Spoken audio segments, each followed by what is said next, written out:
Hola, ¿qué tal? Es un gusto volver a estar con ustedes. En esta ocasión vamos a abordar las temáticas del módulo 7, que es una descripción de un protocolo general para la ansiedad. Bien, de igual forma vamos a iniciar con una definición conceptual de la ansiedad, más desde una terminología clínica. Para ello me voy a apoyar en el glosario de términos del Manual Diagnóstico y Estadístico de los Trastornos Mentales, del DSM-5. Y bueno, específicamente voy a describir tres respuestas similares, pero que también tienen sus distintivos. De entrada vamos a revisar la respuesta de miedo. Esta es definida como una respuesta de supervivencia ante un estímulo real que está amenazando la integridad del sujeto. La respuesta prepara para el escape y bueno, como todos sabemos, es una respuesta importante para la supervivencia. La otra es el estrés. El estrés lo vamos a entender realmente como un término que se ha tomado de la física. Se entiende por estrés como la resistencia que puede tener un cuerpo a la presión de fuerzas externas. Cuando ésta se supera, entonces se rompe el punto de estrés. Pasando esto a la psicología, vamos a entender por estrés como las capacidades de cada persona para atender las demandas del ambiente.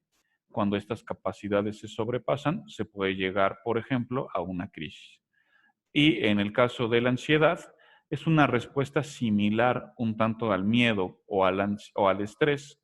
Sin embargo, se diferencia en que estos dos anteriores, como podemos ver, tienen un estímulo externo real que está evocando esta respuesta. En cuanto a la ansiedad, es una respuesta cuyos estímulos suelen ser más bien verbales, es decir, el estímulo no se encuentra tangiblemente en el medio externo, sino a través de estímulos verbales, el sujeto se está preocupando por situaciones que pudieran llegar a ocurrir. Existen ciertos niveles de ansiedad que son naturales, que son esperables ante ciertas situaciones. Por ejemplo, estresarse o más bien sentir ansiedad por la preocupación de lo que podría ocurrir en las cuestiones laborales o incluso preocuparse por el retiro y de antemano ir planeando cómo va a tener sus ahorros para poderse retirar en algún momento del trabajo, pueden ser respuestas de ansiedad que tienen un correlato natural con las demandas del ambiente.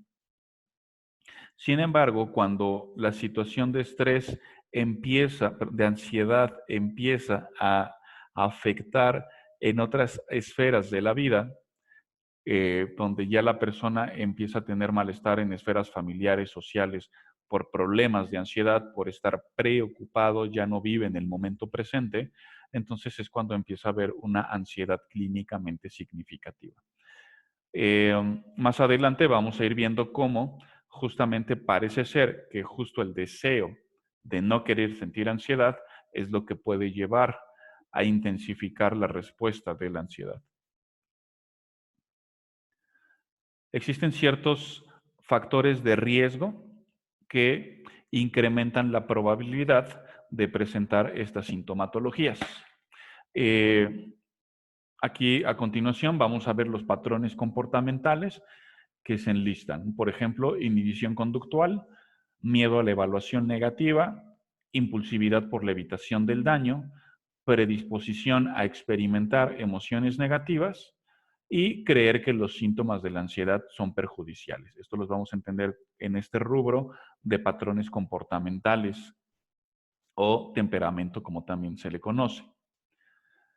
En cuanto a los factores de riesgo genéticos, nuevamente haciendo el énfasis de que no se habla de un gen de la ansiedad, sino más bien se habla de una interacción, de una predisposición fisiológica al mismo tiempo que se desarrolla dentro de ciertos ambientes que pueden favorecer esta respuesta de ansiedad. Es decir, de algún modo se puede aprender este estilo de afrontamiento ante los estresores de la vida. Entonces, dentro de esto se ha encontrado que familiares de primer grado que tienen familiares con ansiedad tienen de 2 a 6 veces mayor probabilidad de desarrollar un trastorno de ansiedad. Parece ser que la inhibición conductual también es muy hereditable. Y por último, existe una heredabilidad en las fobias. Nos ha encontrado que si hay fobia en la familia a las arañas, esta se irá transmitiendo también a los congéneres. Y de todas las fobias, la agorafobia es la que mayor heredabilidad ha mostrado. Se habla de un 70% de heredabilidad, lo cual es bastante alto. Por último, los factores de riesgo ambientales que hacen referencia a ciertos precipitantes específicos que podrían terminar de gatillar estas problemáticas, ¿no? Pueden ser, por ejemplo, maltrato físico o sexual en la infancia, escasez de calidez y exceso de sobreprotección en ciertos sistemas familiares, donde pareciera que el afecto más bien se comunica a través de esta sobreprotección y al mismo tiempo entonces se está entrenando en estar alerta a los posibles peligros, haber efectivamente, haber experimentado un atraco o alguna situación agresiva, experiencias negativas con drogas o fármacos, o pérdida o separación de los padres en la infancia. Como también se puede observar, algunos de estos factores son similares a los factores de riesgo también en los trastornos del estado de ánimo. Eh, Hago el énfasis en que nuevamente esta relación es correlacional, no estamos hablando de una relación causa-efecto, que por haber maltrato físico en la infancia entonces va a haber un trastorno de ansiedad, ni que todos los que tienen un trastorno de ansiedad es porque vivieron maltrato físico en la infancia. Es una relación correlacional donde se sabe que a mayor está uno, existe la probabilidad de que mayor también esté el otro, pero no es causa-efecto. Y entonces, apoyándonos en la teoría de la triple vulnerabilidad de Barlow, podemos acomodar estos tres factores de la siguiente manera. Por un lado, en la vulnerabilidad psicológica generalizada, podemos englobar los patrones comportamentales, que como se mencionaba son inhibición conductual, miedo a la evaluación negativa, impulsividad por la evitación del daño y predisposición a experimentar emociones negativas.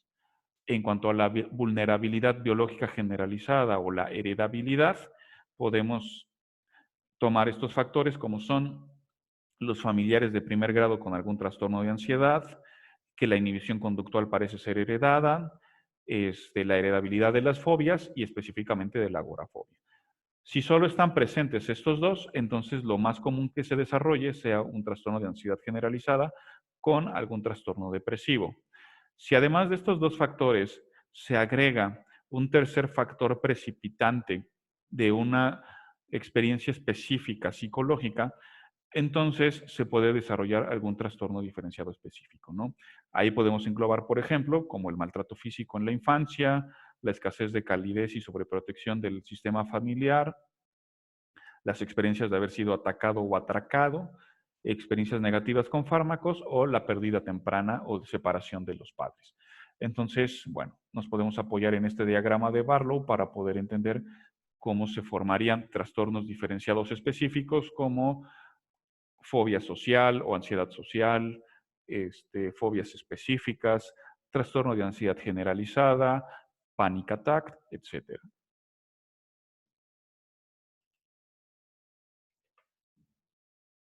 Bien, entonces ahora vamos a pasar a la descripción funcional de los trastornos de ansiedad.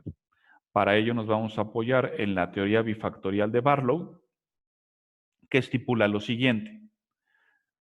Por un lado, aquí tenemos la respuesta de miedo, que como veíamos hay un estímulo incondicionado tangible en el ambiente que de manera natural va a provocar la respuesta de miedo, que llamamos miedo, que nos prepara para la huida o el escape.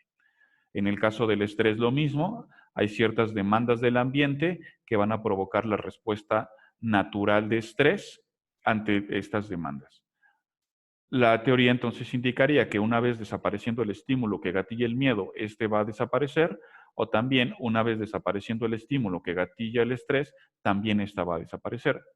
¿Qué ocurre si desaparecen estos estímulos y se sigue permaneciendo con una respuesta similar? Entonces, muy probablemente estaríamos hablando de ansiedad, de una respuesta ansiosa, que ya no están los estímulos tangibles, sin embargo, por estímulos condicionados verbales, se puede seguir manteniendo esta respuesta.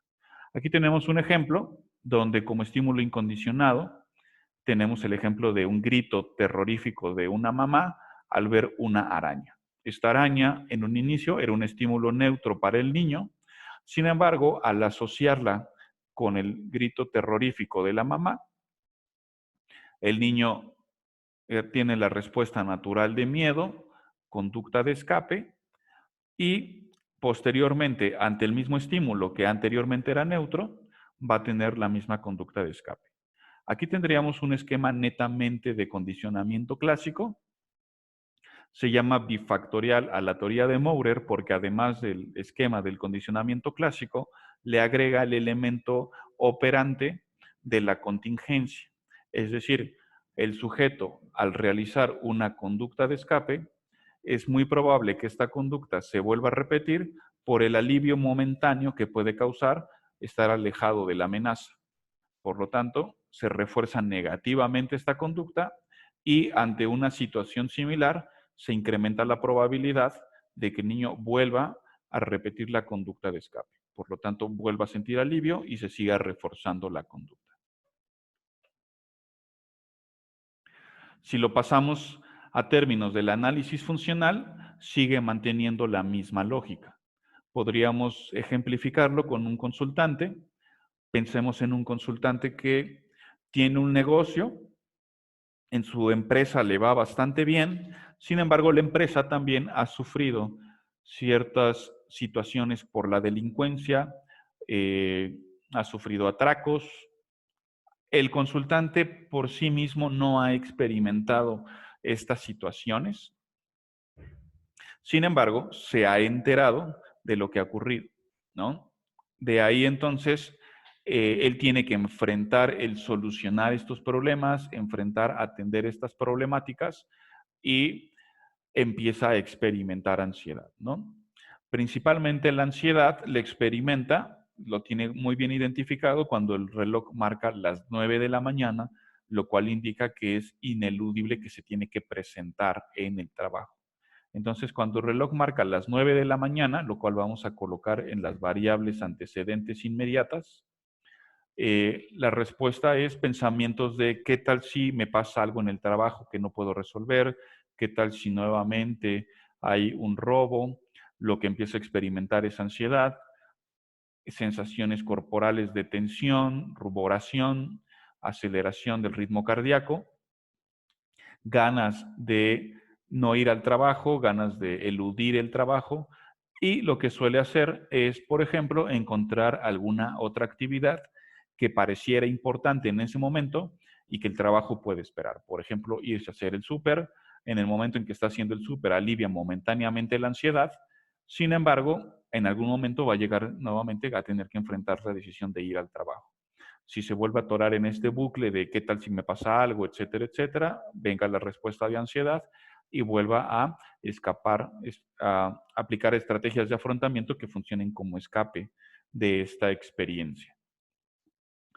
Desafortunadamente, también lo que ocurre en este bucle de retroalimentación es que en la medida en que se mantiene alejado del trabajo, a largo plazo, entonces está también empezando a tener efectos que son indeseables y que incrementan los estresores y le alejan de la solución de problemas. Nuevamente lo podemos observar también desde la mirada de este esquema de círculos concéntricos del Dr. Hayes, donde viene una emoción natural de ansiedad ante las problemáticas que se están presentando en el trabajo, aplica una estrategia de afrontamiento de evitación, es decir, por no desear sentir la ansiedad, trata de evitarla, y lo cual le puede llevar a escalar a un siguiente nivel de incomodidad emocional. Si nuevamente sigue aplicando una estrategia de evitación ante este nivel de incomodidad, podría escalar al siguiente nivel de intensidad. Viéndolo desde los trastornos de ansiedad, se podría entender de la siguiente manera. Hay una respuesta de ansiedad natural ante lo que le ha ocurrido en el trabajo, implementa estrategias de evitación para no sentirla y escala la angustia. Nuevamente, al experimentar angustia, trata de utilizar estrategias de evitación para no sentirla y escala el pánico. También lo que ha ocurrido con este consultante es que para no sentir el pánico trata de seguir aplicando estrategias de evitación, brinca la desesperación, continúa con estas estrategias y llega a la desesperación de la desesperación, donde la idea de quitarse la vida empieza a aparecer como estrategia de afrontamiento de evitación. De ahí la importancia de trabajar con estas problemáticas para reducir el riesgo suicida. Entonces, justo, ¿no? ¿Cuál es la relación de los trastornos de ansiedad con el riesgo suicida?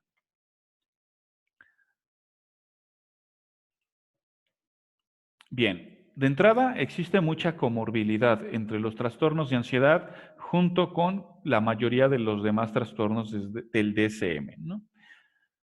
Si se hiciera una fiesta de los trastornos mentales, en esa fiesta los trastornos de ansiedad serían los más sociables, los que se llevan con todos. Entonces, de entrada, pues hay una alta comorbilidad entre estos trastornos con el resto de las problemáticas. En la fobia específica se incrementa en un 60% el problema de la suicidalidad en comparación con personas que no están diagnosticadas. También en el trastorno de ataque de pánico se incrementa el riesgo cuando las personas recientemente han sufrido un ataque de pánico. En el caso del TOC, las personas diagnosticadas con TOC, la mitad de ellas llegan a presentar ideación suicida y una cuarta parte refiere a haberlo intentado. Y por último, una combinación también bastante delicada es cuando los trastornos de ansiedad se relacionan con los trastornos de estado de ánimo. Cuando existe comorbilidad entre estas dos condiciones, se incrementa considerablemente el riesgo de la suicidalidad. De ahí entonces, ¿cuál es la importancia del tratamiento para reducir el riesgo?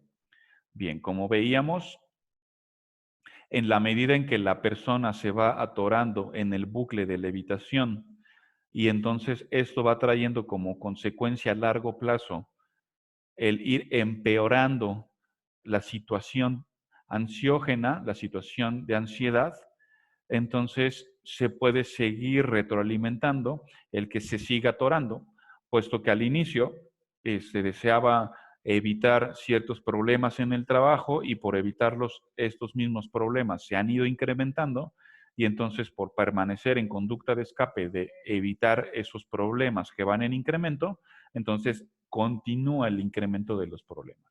El punto es que finalmente le está llevando a una vida que no quiere vivir.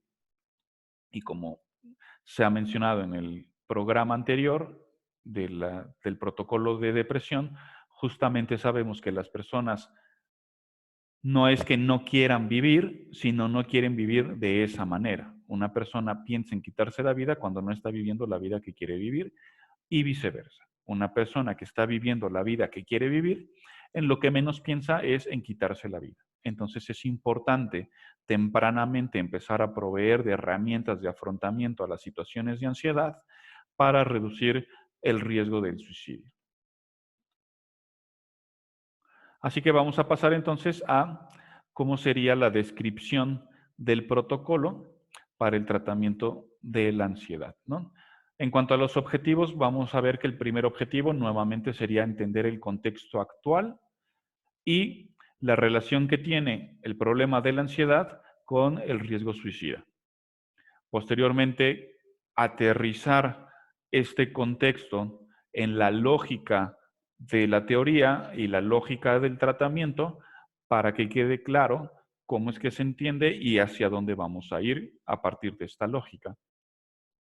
Acordar el compromiso con el consultante al mismo tiempo de identificar cuáles son los posibles obstáculos para comprometerse a él. Siempre también con una actitud de solución de problemas, ¿no? De buscar la manera de sortear estos obstáculos. Describir síntomas y formular metas para la terapia, que se hace principalmente en la fase de la evaluación. Esto es aterrizado conductualmente siempre, aterrizándolo en conductas, como esos síntomas la persona los está viviendo y qué conductas son las que está ejecutando o inhibiendo que le están manteniendo en el problema.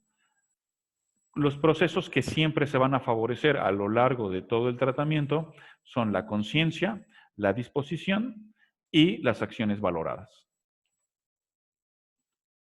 ¿Cuál sería entonces el curso y estructura normal del tratamiento? Bien, tenemos que en la fase de evaluación, si yo me encuentro con un riesgo suicida agudo, abandono momentáneamente mi tratamiento para la ansiedad, me enfoco en la crisis suicida con las estrategias de afrontamiento y el manejo de recaídas, y una vez estabilizada esta fase, puedo regresar a la fase de evaluación y continuar con mi protocolo de ansiedad. Y bueno, prácticamente esto se haría en cualquiera de las fases. Bien. A continuación de la fase de evaluación tenemos la de psicoeducación, posteriormente la del compromiso, aceptación, modificación cognitiva, conexión con valores y compromisos de acción y finalmente la prevención de recaídas. Como se ha mencionado también en el curso de depresión, las fases no son pasos rígidos a los cuales no se pueda volver una vez se ha avanzado en ellos. Conforme se va avanzando en estos, constantemente se puede volver de manera dinámica conforme el tratamiento lo vaya necesitando.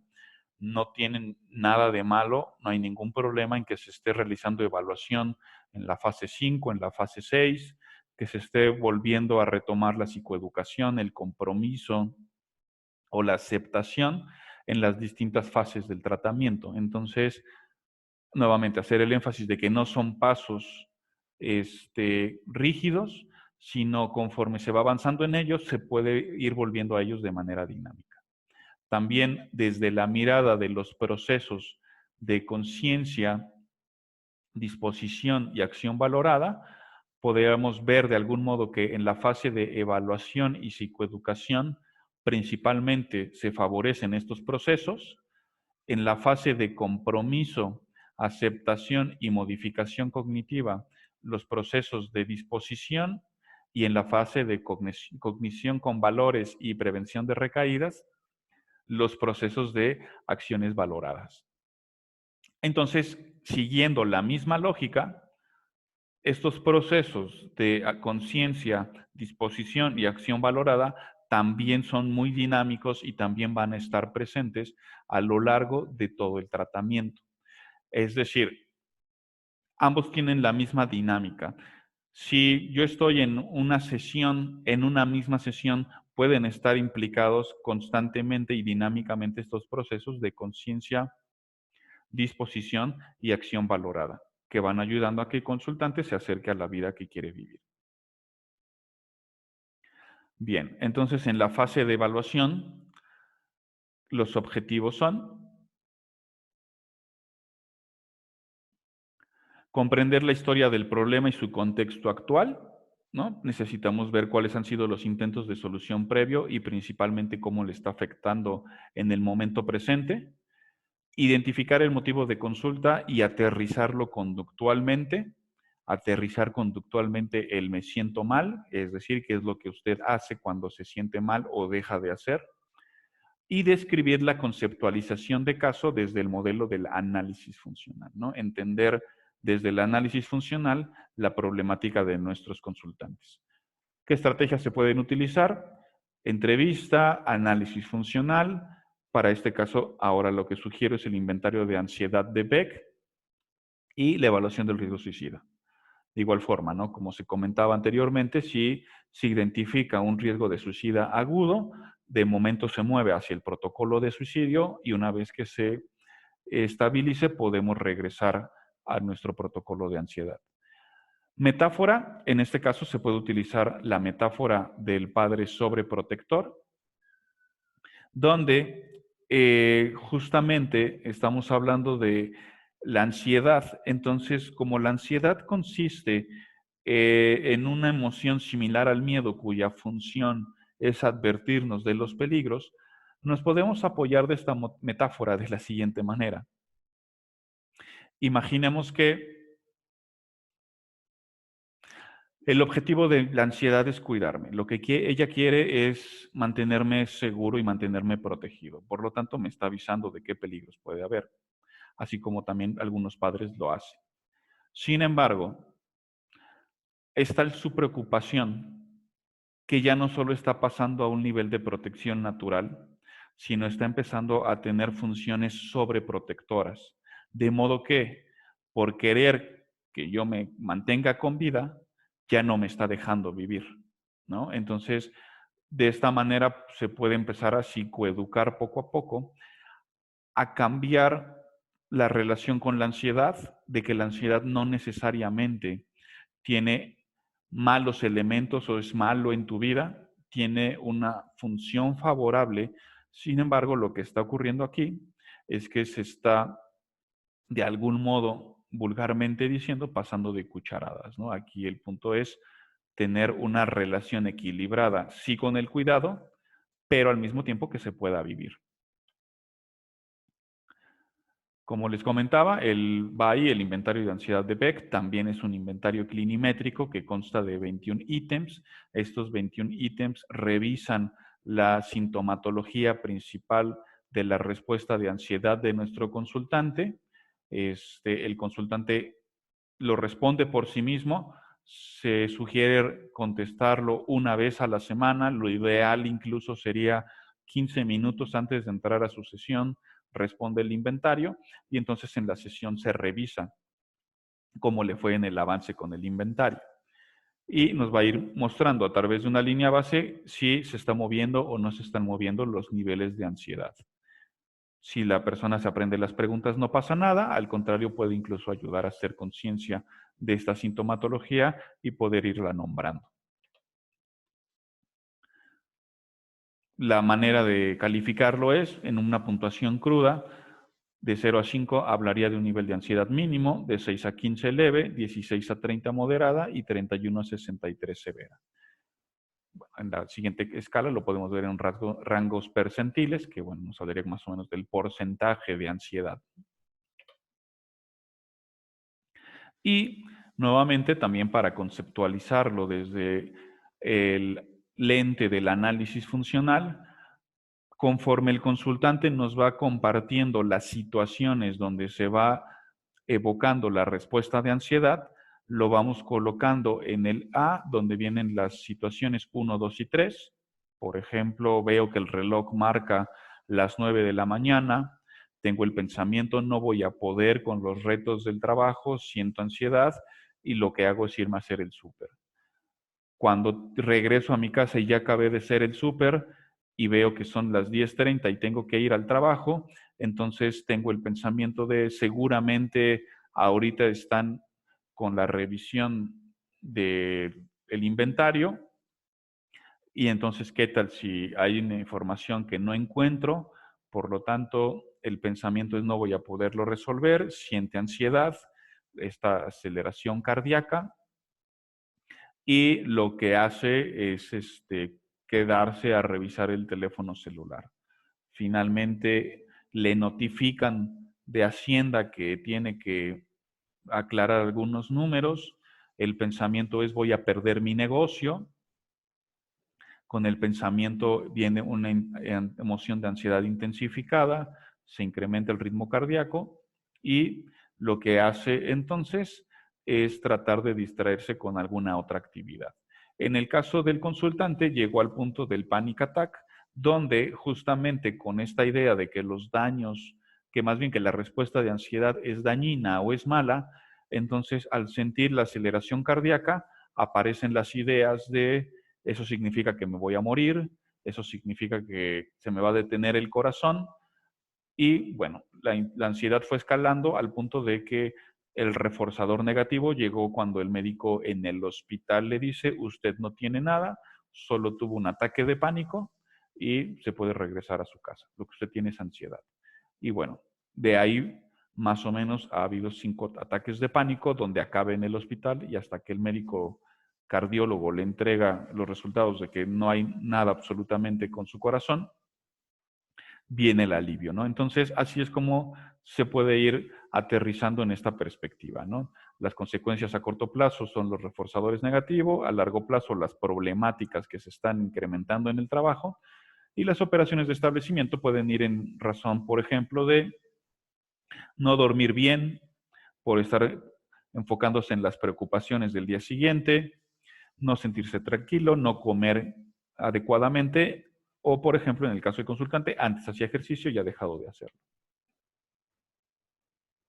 En la siguiente fase, que es la fase de la psicoeducación,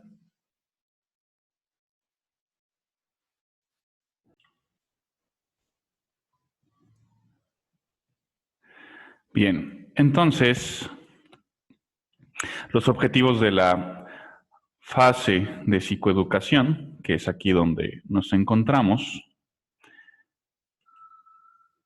consisten en psicoeducar en la estructura del tratamiento y la lógica del mismo. Es importante que esto sea en común acuerdo con el consultante. Es un paso muy, muy importante para que haya un buen compromiso y un entendimiento de por qué se va a hacer lo que se va a ir haciendo a lo largo del tratamiento. Y la problemática que está viviendo el consultante, aterrizarla ideográficamente, ¿no? Cómo con base en la problemática del consultante se puede explicar junto con la teoría. Las estrategias que se pueden utilizar principalmente aquí son el énfasis en las habilidades de atención plena. Ya ustedes hicieron la lectura de las habilidades de atención plena en ansiedad, que pueden ser útiles para la problemática. Psicoeducación en automonitoreo, entonces también a partir de esta sesión se le puede ir educando en el registro diario del estado emocional. Metáfora, en este caso podríamos utilizar la metáfora de la mente como perro sin adiestramiento. ¿En qué consiste? Imaginemos que nuestro consultante, bueno, a ver, voy a hacerlo de manera personal. Imagínate que sacas a pasear a un perro, ¿no?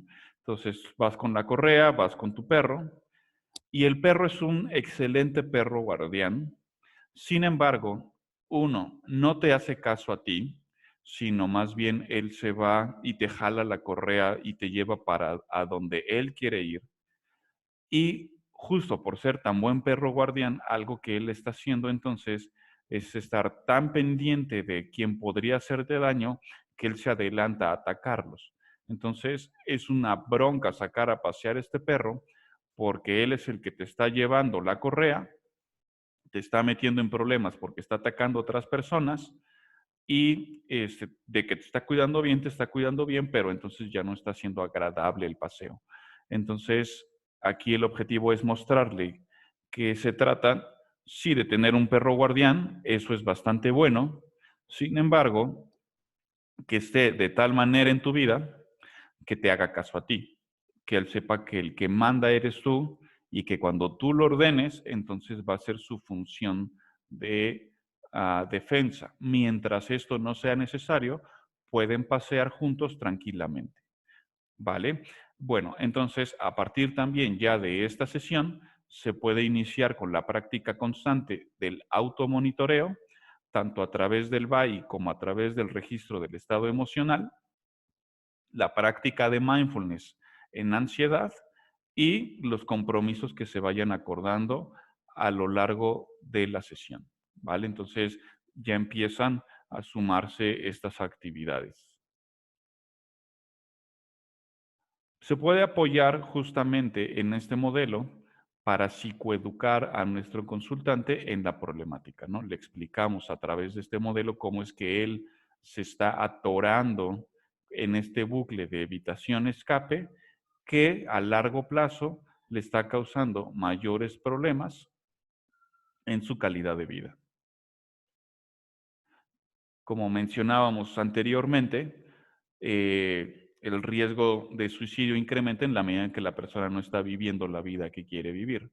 De ahí entonces la invitación a empezar a hacer algo diferente para ir construyendo esa vida valiosa. Y el registro diario del estado de ánimo, ¿no? Fecha y hora, situación desencadenante, qué fue lo que ocurrió, cuáles fueron los pensamientos que te regaló tu mente en esa situación, junto con esos pensamientos, qué sensaciones corporales experimentaste, la intensidad de la ansiedad o la emoción que hayas identificado en ese momento, la estrategia de afrontamiento para lidiar con la ansiedad y qué tanto esa estrategia de afrontamiento en específico te acercó o te alejó de la vida que quieres vivir. La siguiente fase, que consiste en el compromiso, nos ubica más o menos ya a la mitad de nuestro protocolo y los objetivos consisten en describir síntomas y formular metas para la terapia, establecer conjuntamente el contrato terapéutico, cuáles son las conductas a incrementar y cuáles las conductas a decrementar, identificar el motivo de consulta y siempre definirlo conductualmente. ¿Qué estrategias puede utilizar el terapeuta? Nuevamente, las estrategias de entrevista, el análisis funcional y las habilidades de conciencia plena. La metáfora sugerida para esta fase es la metáfora del dentista, que como veíamos consiste en comentarle al consultante que cuando justo uno va al dentista es porque suele ser por un bien a un largo plazo, ¿no? Por lo general ir al dentista no es tan cómodo, suele ser doloroso, el dentista va a estar tocando donde duele, va a incomodar, si nos coloca la anestesia, tres horas después de la anestesia no vamos a poder estar tomando agua todavía porque se nos sale por los labios, etcétera, etcétera, ¿no? Sin embargo, es importante que el dentista haga este trabajo para identificar en dónde duele y eso al mismo tiempo nos permita saber cómo trabajar, en dónde trabajar y por un bien mayor, por un beneficio a largo plazo, que en el caso del dentista es mantener una dentadura sana, en el caso del consultante es tener la vida que quiere vivir. Bien, se continúa con la práctica constante del automonitoreo a través del BAI, la práctica de mindfulness, los compromisos acordados en la sesión y el registro diario del estado emocional. Aquí tenemos nuevamente el ejemplo del contrato terapéutico, las conductas a incrementar, a decrementar y qué tanto le acercan a sus valores. En la fase de aceptación, lo que se va a promover con el consultante es mostrarle nuevamente el control como problema y la aceptación como alternativa. Una vez que ha quedado clara la lógica de que es en el bucle donde se está alejando de la vida que quiere vivir, al mismo tiempo que es el bucle el que lo tiene atorado cada vez en mayor situación de ansiedad, la solución sería lo opuesto, que sería moverse hacia la aceptación y entonces empezar a conducirse hacia acciones valoradas. Se va a realizar también psicoeducación en práctica, perdón, de mindfulness para la ansiedad. Las estrategias se puede empezar a utilizar, en este caso en específico ya la exposición formal e interoceptiva. Básicamente la diferencia entre estas dos es, como se ha visto en las lecturas, en la interoceptiva exponerle más bien a los eventos privados, pensamientos, emociones, sensaciones, impulsos, en la medida en que vaya aceptando que esta es una experiencia natural y es una experiencia que aunque por muy incómoda que pueda ser, finalmente no tiene control sobre él en la medida en que él no lo decida, poco a poco podemos ir promoviendo la habituación a este tipo de experiencia. La historia de la exposición interoceptiva surge como una estrategia para las habilidades en el trastorno de ansiedad generalizada, ¿no? La exposición formal era muy utilizada para situaciones de ansiedad distintas a la ansiedad generalizada porque la situación era muy específica. En una fobia específica, entonces Si el temor es a la araña, entonces vamos haciendo esta exposición gradual a un estímulo externo que vamos a identificar en este caso como una araña, o la ansiedad social, y entonces vamos haciendo aproximaciones sucesivas a situaciones sociales. En el caso de la ansiedad generalizada, como finalmente las preocupaciones o las amenazas son tantas, sería imposible ir haciendo una exposición situación por situación.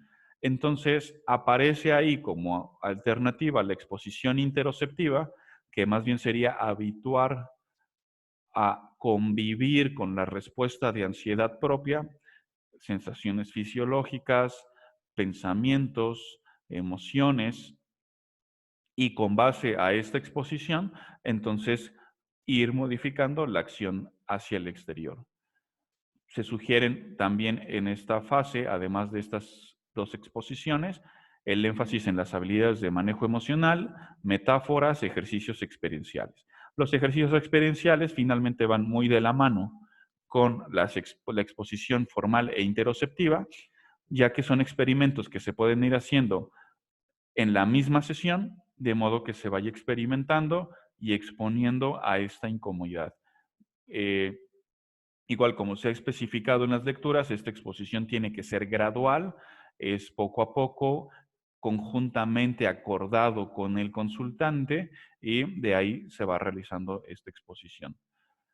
Como metáfora en la aceptación se puede utilizar esta metáfora de nadar de perrito versus nadar de muertito en el mar de la ansiedad, que consiste en imaginar que la persona ha quedado a la deriva en el mar, ¿no? Se fue a snorkelear y entonces cuando salió del mar se da cuenta que ya no hay nadie esperándolo para regresar a la playa. En esa situación la persona tiene dos opciones: nadar buscando llegar a la orilla. Sin embargo, no es la mejor opción porque no tiene claro si a donde está nadando realmente está a la orilla o cada vez se está alejando más. Y la otra opción es quedarse donde está, que es la mejor opción, porque si regresan a buscarlo, lo más probable es que empiecen justamente por donde se quedó. Ahora, en esa situación, la persona tiene también dos alternativas. Si se va a quedar a nadar justo donde se quedó, más bien si va a permanecer ahí en ese lugar, puede permanecer de dos formas: nadando de perrito, que sería mantenerse a flote haciendo este movimiento con las manos y los pies, lo cual le va a ayudar a mantenerse a flote, pero por otro lado, tiene el inconveniente de que le va a requerir mucho desgaste físico. Entonces va a llegar un momento en que se va a cansar. La otra manera de permanecer ahí es tal cual, nadar de muertito, permanecer a flote simplemente con el nado de muertito, donde ahorra energía, donde no está con este desgaste de energía, esperando a ser rescatado. Entonces, en ambos casos, finalmente, digamos que está dentro del mar de la ansiedad. Sin embargo, en un caso se está desgastando mucho, se está cansando mucho, y entonces podemos ir asociando cada movimiento con un movimiento de escape que él intenta hacer. Mejor me voy al súper, mejor me quedo en mi casa, mejor reviso el teléfono, mejor me alejo. Y finalmente, aunque funcione y lo mantiene a flote, es algo más cansado y está empeorando la problemática, versus aceptar que ahí va a estar la ansiedad y aprender a convivir con ella.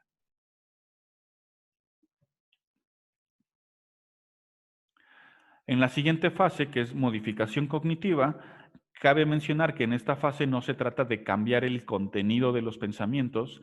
El énfasis en esta fase está en cambiar la relación con los pensamientos, lo que se conoce como la desliteralización del lenguaje. ¿Cómo voy a promover y qué busco con esta desliteralización del lenguaje? Lo que busco es promover la perspectiva de que los pensamientos solo son pensamientos, pero que no son hechos y que no por ello me definen como persona. Para esto, las estrategias principales suelen ser la práctica del mindfulness de los pensamientos actuales, que ya se vio en el entrenamiento de habilidades de regulación emocional, énfasis en las habilidades del manejo emocional, metáforas y ejercicios experienciales. La metáfora que puede auxiliar en esta fase es la de pensar en un filete no quite el hambre, ¿no? Entonces, esta metáfora, por ejemplo, puede ayudar a hacer énfasis en que no porque tenga hambre yo al pensar en un filete, entonces ese pensamiento de un filete me va a quitar el hambre. Entonces va favoreciendo esto de que una cosa son los pensamientos solo como pensamientos y otra cosa son sus referentes como objetos, ¿no? Entonces las palabras solo son un referente de la realidad, pero no es la realidad en sí. Y bueno, lo que se les pueda ocurrir, ¿no? Pensar, estar cansado y pensar en descansar no te hace descansar, ¿no? Si yo estoy, pensemos en este ejemplo, parado en una ceremonia y lo que quiero es sentarme, pensar que estoy sentado no me va a dar el descanso, ¿no? O tener mucha sed y pensar que tomo agua no me va a quitar la sed. Entonces, yo creo que esta metáfora o estas metáforas ayudan a explicar específicamente qué es lo que buscamos en esta fase, ¿no? Con favorecer la desliteralización del lenguaje. Como podemos ver, justamente nuestros consultantes con problemas de ansiedad están muy atorados en este tipo de pensamientos, que además suelen empezar con estas frases de ¿qué tal si? ¿Qué tal si me quedo sin trabajo? ¿Qué tal si me corren del mismo? ¿Qué tal si mi mujer ya no quiere estar conmigo? ¿Qué tal si no soy un buen padre? ¿Qué tal si tengo problemas con la ley? ¿Qué tal si me quedo sin dinero? Etcétera, etcétera, etcétera, ¿no? Entonces, aprender a tener una relación distinta con estos pensamientos, ¿qué tal si? Que solo son pensamientos que pueden ser referentes de la realidad, pero en una perspectiva de conciencia plena, en este momento eso no está ocurriendo. En este momento solo es un pensamiento. Bien, y bueno, lo mismo, ¿no? Se sigue motivando a la práctica constante del automonitoreo a través de BAI, del registro del estado emocional, práctica de mindfulness en la ansiedad y compromisos que se vayan acordando en la sesión. Fase de conexión con valores y acción comprometida. Una vez que el consultante ha tenido esta conciencia y disposición, estamos listos para empezar a incrementar la tasa conductual que vaya de acuerdo con sus valores. En el ejemplo del consultante, entonces, ir al trabajo, atender lo que tiene que atender como responsable de la empresa, empezar a dar solución a los problemas y también empezar a incrementar conductas agradables, ¿no? Conductas que antes por el temor evocado por la ansiedad estaban frenadas, también empezarlas a buscar. Conductas que por sí mismas sean gratificantes sin necesidad de significar algo en el trabajo, ¿no? Los objetivos son comprender la importancia de una vida basada en valores y distinguir entre metas y valores, ¿no? La principal diferencia entre esto está en que una meta es tangible, cuando yo logro una meta, logro un objetivo, sé que ya lo logré, sé que lo tengo en mano, sin embargo, un valor simplemente le va a dar dirección a mi conducta, le va a dar dirección a mi acción. Es como ir al oeste, sé hacia dónde tengo que ir, pero también sé que nunca voy a llegar a un punto en el que diga aquí es el oeste. Siempre va a ser solo una dirección de mi conducta, ¿no? Con los valores es lo mismo. Por ejemplo, ser un buen padre es algo que nunca se llega y se dice, ya lo logré, ya soy un buen padre, ¿no? Sino es algo que todos los días hay conductas que me acercan o me alejan de ser un buen padre, ¿no? Ser afectuoso con mis hijos, hablar cariñosamente con ellos, eh, platicar, ponerles límites claros, etcétera, etcétera.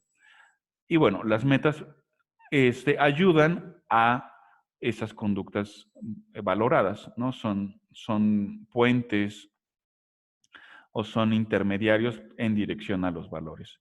Estrategias que se pueden utilizar, práctica de mindfulness, énfasis en las habilidades sociales y de solución de problemas, metáforas y ejercicios experienciales, ¿no? Se puede apoyar en la metáfora de la brújula, donde, como comentaba hace rato, pues le da dirección a los valores, hacia qué dirección me quiero mover, aunque yo sé que nunca voy a llegar, pero sé que quiero ir hacia allá.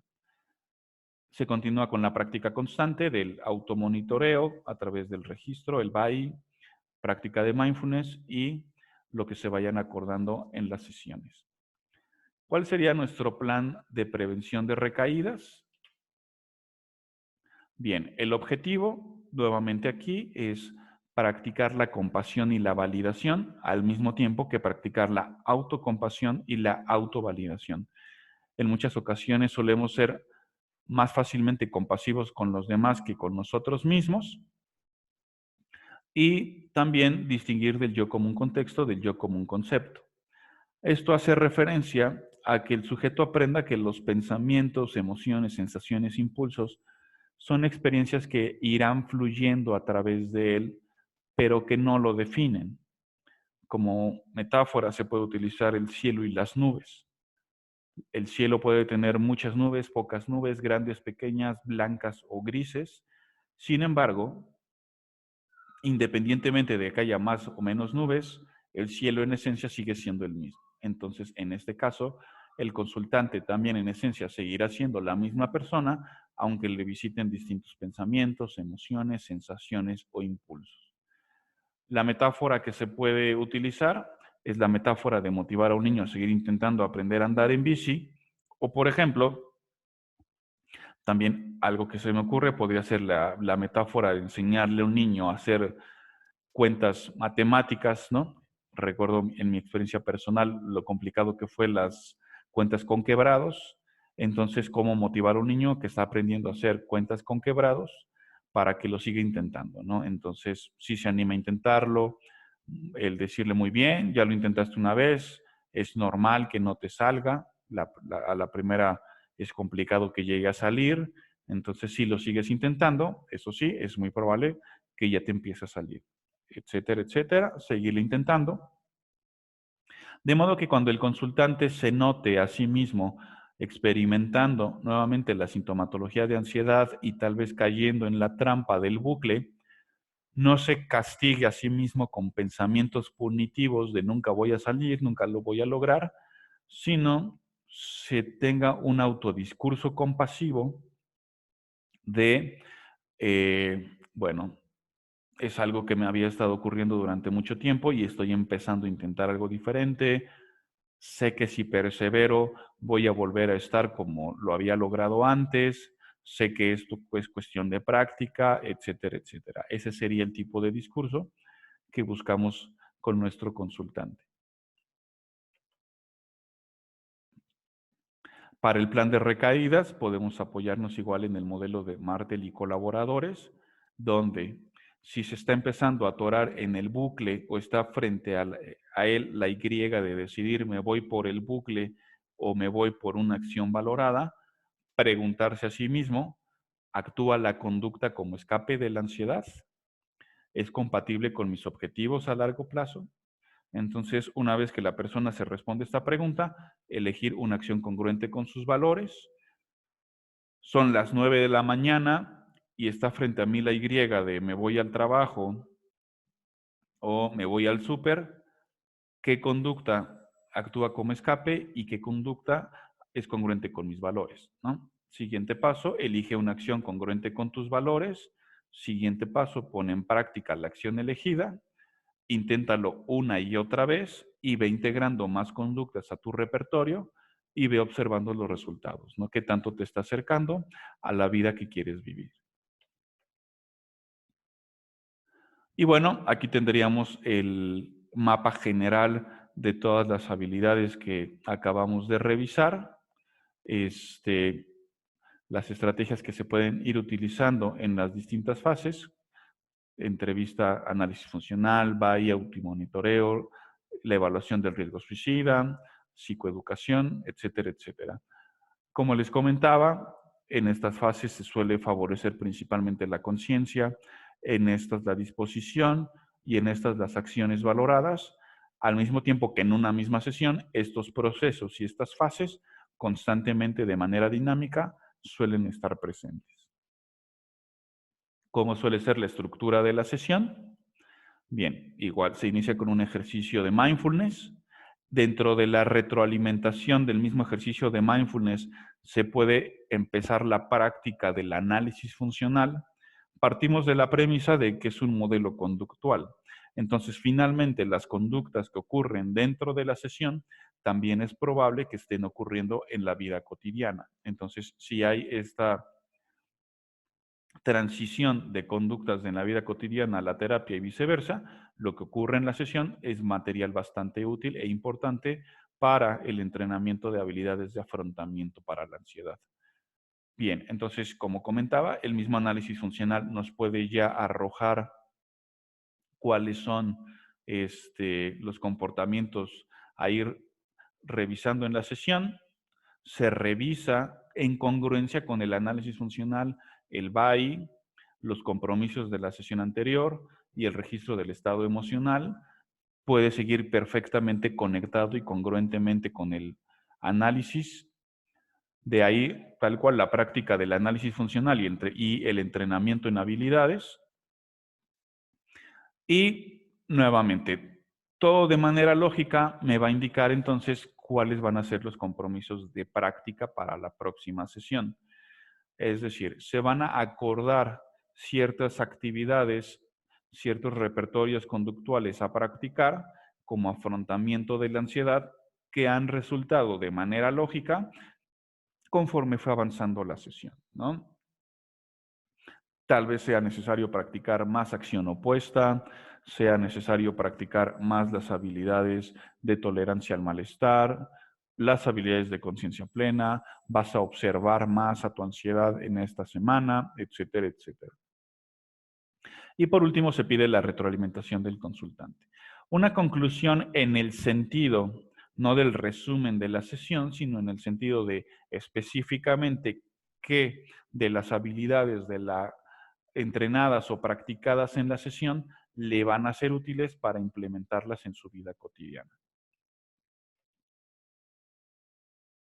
En la sesión final, igual, ya como la sesión de cierre, se valora el tratamiento, qué aspectos del tratamiento le fueron útiles, de ser así, cuáles son los más útiles y cómo los podría describir específicamente para que nos diga cuáles son los que va a estar constantemente practicando en su vida cotidiana, los que más utilidad tuvieron y que aprendió de sus sesiones que podrían ayudarle en el futuro, ¿no? Ante futuras situaciones de experiencia de ansiedad que requiera de las habilidades de afrontamiento, cuáles son sus habilidades de afrontamiento que más utilidad pudieron tener para desatorarse de este bucle. Por último, aquí tenemos las referencias. Y con esto daríamos por finalizado este módulo 7 de un protocolo general para la ansiedad. Nuevamente ha sido un honor y un gusto para su servidor tener la oportunidad de poder impartir este tema y los espero para la sesión de preguntas y respuestas.